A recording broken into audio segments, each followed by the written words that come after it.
Era o ano de 868. O rei Afonso III das Astúrias convoca um de seus homens de maior confiança. O reino avançava para o sul havia décadas, mas o território entre os rios Minho e Douro era uma ferida aberta. Tomado, perdido, abandonado, retomado. Uma terra de ninguém que nenhum rei havia conseguido segurar de verdade. O homem convocado era um conde de origem galega, guerreiro experiente, administrador capaz. A missão que recebe não é gloriosa. Descer para o Vale do Douro, reconquistar o que for necessário, repovoar o que restar e organizar aquilo. Sem prazo, sem reforços garantidos, sem modelo a seguir. O que Afonso III não sabia, o que ninguém podia saber naquele momento, é que esse homem, cumprindo uma ordem pragmática de fronteira, ia fazer algo que duraria mais de 1000 anos. Ia dar um nome a uma terra, e esse nome ia se tornar o nome de um país. Você provavelmente nunca ouviu falar de Vimara Pérez. Quase ninguém ouviu. Mas sem ele, o nome que hoje chamamos de Portugal talvez nunca tivesse existido. Esta série já percorreu séculos desta terra. Falamos sobre os lusitanos, os romanos, os suevos, os mouros. Cada povo que conquistou, transformou e deixou algo para trás. Mas há uma pergunta que ficou sem resposta até agora. Entre a invasão muçulmana de 711 e o condado portucalense de 1096, quase 400 anos, o que aconteceu aqui? Quem foi o primeiro a dizer que este território tinha identidade própria? Esse é o vazio que este episódio preenche. Para entender o que Vimara Pérez fez em 868, é preciso entender o estado do mundo naquele momento, porque ele era muito mais caótico do que a história oficial sugere. Em 711, os exércitos muçulmanos cruzaram o estreito e varreram a Península Ibérica em velocidade assombrosa.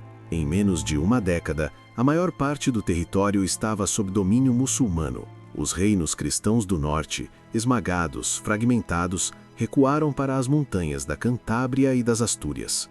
Ali, no frio e na penúria, sobreviveu uma centelha de resistência.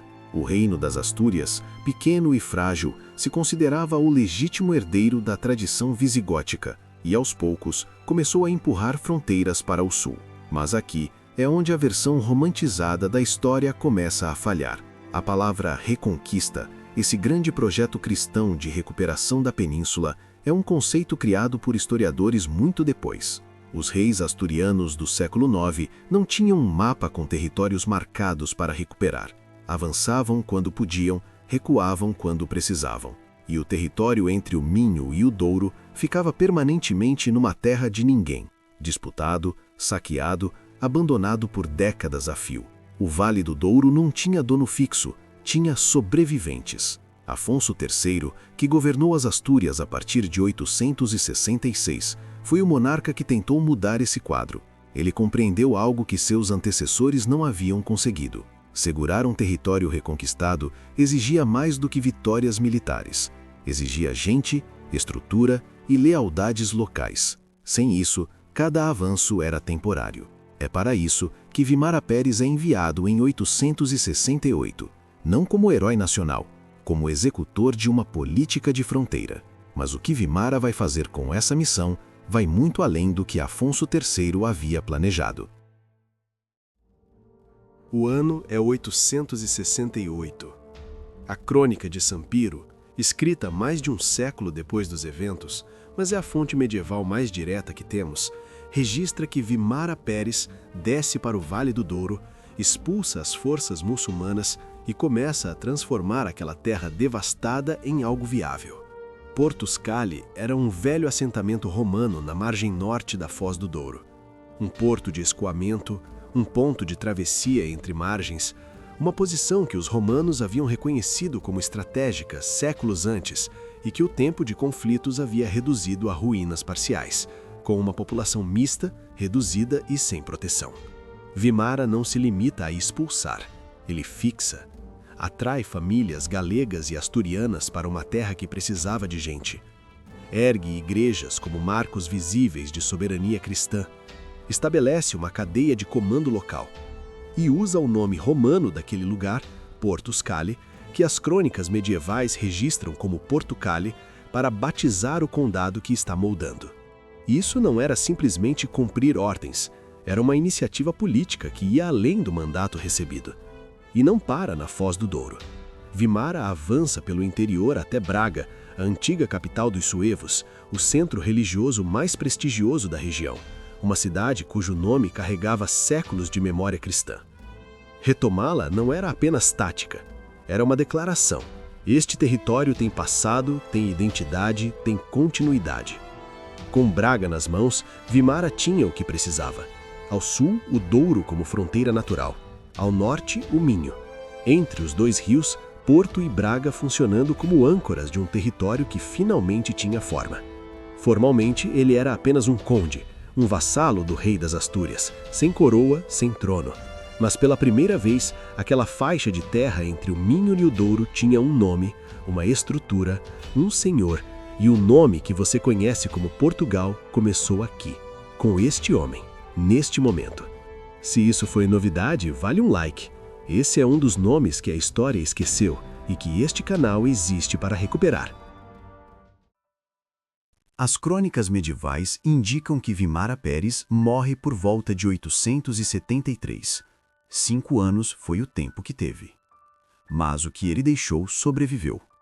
Seu filho, Lucídio Vimaranes, herdou o governo do condado, e a estrutura dinástica que Vimara havia criado passou de geração em geração nas décadas seguintes, num território espremido entre dois poderes que nunca o deixaram em paz.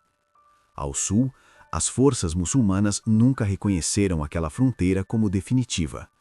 Ao norte, o Reino das Astúrias, que no início do século X se transformou no Reino de Leão, oscilava entre apoiar os condes de Portucale e absorvê-los.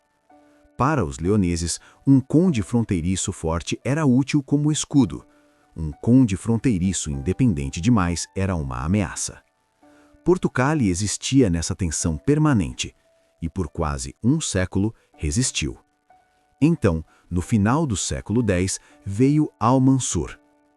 Entre 977 e 1002, o agibe do Califado de Córdoba, o ministro que governava de fato em nome do califa Hisham II, mantido como figura simbólica desde o início de seu reinado, lançou o que as fontes árabes da época registram como 57 campanhas militares contra os reinos cristãos do norte. Em 997, suas forças chegaram a Santiago de Compostela, saquearam e destruíram a cidade, mas num gesto calculado, Al-Mansur preservou o túmulo do apóstolo intacto. O que levou de volta para Córdoba foram os sinos da catedral, carregados nos ombros de prisioneiros cristãos, uma humilhação simbólica gravada na memória ibérica por gerações. Porto foi devastada, Braga foi atingida. Em semanas, o trabalho de décadas foi desfeito. E é aqui que a história surpreende, porque Portucale não desapareceu. Depois de cada destruição, o condado foi refeito. As famílias nobres persistiram. O nome continuou. Em 1008, a linhagem que Vimara havia fundado 140 anos antes chegou ao fim. Mendo Gonçalves, bisneto de Lucídio Vimaranes, último conde da família que governava Portucale desde 868, não morreu numa batalha contra os mouros. Foi morto numa disputa interna da própria nobreza portucalense. A linhagem que havia sobrevivido a Al-Mansur não sobreviveu a si mesma. Mas o condado sobreviveu. Sem a família de Vimara no poder, Portucale passou para outras mãos, mas o nome ficou. A estrutura ficou, a identidade ficou. Territórios fronteiriços podiam ser absorvidos, renomeados, esquecidos. Portucale não foi. E isso tem tudo a ver com o que Vimara fez em seus 5 anos: criar uma identidade local forte o suficiente para sobreviver a quem tentasse apagá-la. Em 1071, essa identidade vai ser posta à prova pela última vez. E o que acontece a seguir vai parecer o fim, mas vai ser, na verdade, o início de tudo que você já conhece. Em 1071, o rei Garcia II da Galiza marchou sobre o condado de Portucale e enfrentou Nuno Mendes, o último conde da linhagem local. na Batalha de Pedroso. Nuno Mendes morreu naquele confronto.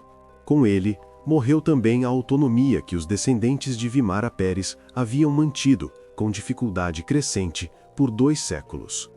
Garcia II incorporou o território diretamente ao seu reino, eliminando de uma vez a estrutura condal que havia sobrevivido antes. Para quem vivia ali, aquilo devia parecer o ponto final de um projeto que havia durado 200 anos. Mas Garcia II não ia durar. Em 1072, ele foi derrotado e deposto pelo irmão Afonso VI de Leão e Castela, o mesmo monarca que, décadas depois, entregaria o condado a um cavaleiro borgonhês chamado Henrique, por recompensa por serviços militares na guerra contra os mouros. E com Henrique de Borgonha, tudo que você já viu nos vídeos anteriores desta série começa. O Condado Portucalense de 1096, Teresa, Afonso Henriques, São Mamede, em 1128, a Batalha de Ourique, a Independência. O fio que liga Vimara Pérez a Afonso Henriques nunca se rompeu completamente. Atravessou 2 séculos de guerras, reconstruções, destruições e reinvenções. Passou por mãos diferentes, sobreviveu a invasões que pareciam definitivas, resistiu ao próprio assassinato de seus líderes. E a raiz daquele nome, Portuscali, Portucali, Portugalie, foi sendo carregada por 2 séculos e meio de guerras, reconstruções e mudanças de poder, até que em 1139, Afonso Henriques proclamou a independência de um reino que a incorporou para sempre, Portugal. Portugal não começou em 1128, na manhã de São Mamede. Essa é apenas a batalha que você conhece. Portugal começou a tomar forma em 868, e começou com um homem que quase ninguém lembra. Voltemos ao começo. Aquele conde que recebeu uma ordem pragmática de um rei das Astúrias e desceu para o Vale do Douro com uma missão sem glória aparente. Vimara Pérez não sabia que estava fundando um país. Nenhum fundador sabe isso enquanto faz. Ele estava respondendo a uma necessidade estratégica do seu rei, tentando garantir uma fronteira, tentando fazer o território funcionar. O nome que ele escolheu para o condado era o nome que aquele lugar já carregava desde os romanos, Portuscali.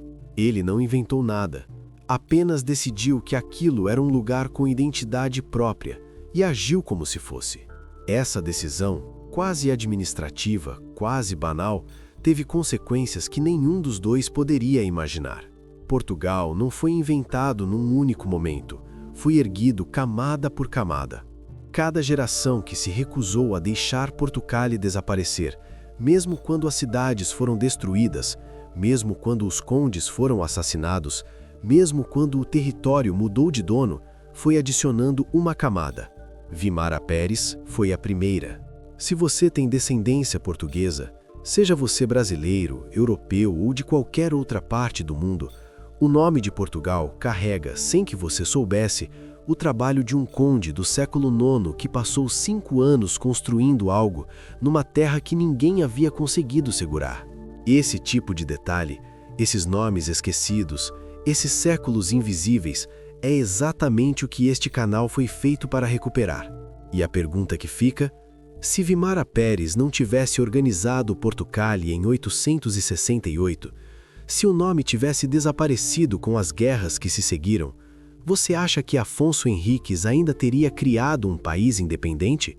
Ou seria apenas mais um condado absorvido pelo Reino de Leão, sem nome, sem identidade acumulada, sem nada que o diferenciasse do resto? Deixa sua opinião nos comentários. E se você chegou até aqui, aproveita para se inscrever no canal para não perder os próximos capítulos sobre a história de Portugal. Até o próximo vídeo.